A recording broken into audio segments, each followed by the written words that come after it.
Hitman on the Darknet, truth or scam? You can find anything online, even death. On the Darknet, there are websites that claim they can eliminate anyone anonymously for Bitcoin.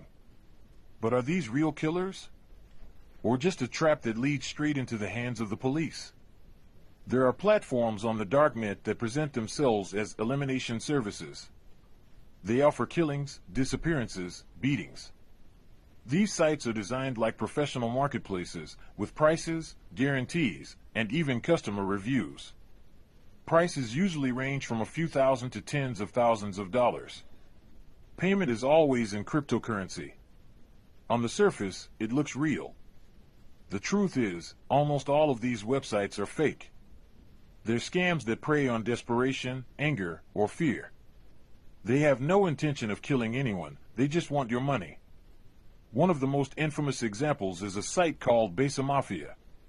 It operated for years, collected thousands of messages and payments, but never carried out a single hit. Instead, it either handed over user information to law enforcement or disappeared with the crypto. There are rare cases where someone actually tries to hire a real hitman through the Darknet or encrypted apps like Telegram. But most of the time, on the other end is either a scammer or an undercover agent. For example, a woman in the US tried to hire a killer to murder her husband. She paid in cryptocurrency, gave his address and details, and within days, she was arrested. The site was fake, and everything she did was recorded. The people trying to make these orders aren't mafia bosses.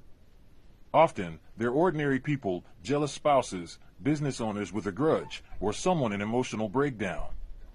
They think the Darknet makes them untouchable. But the truth is, most of what they do can be tracked. Even attempting to hire a hitman is a serious crime. You don't need a body to be convicted. If someone sends a payment, confirms a target, and expresses intent, that's usually enough for prosecution. Cryptocurrency won't protect you. On the contrary, transactions leave digital traces that investigators can follow. Hitmen on the Darknet are almost always a lie. And even when they're not, there's a good chance the seller is being watched. So anyone who thinks they can order a murder online and walk away free will most likely end up not with a dead enemy, but with a criminal case.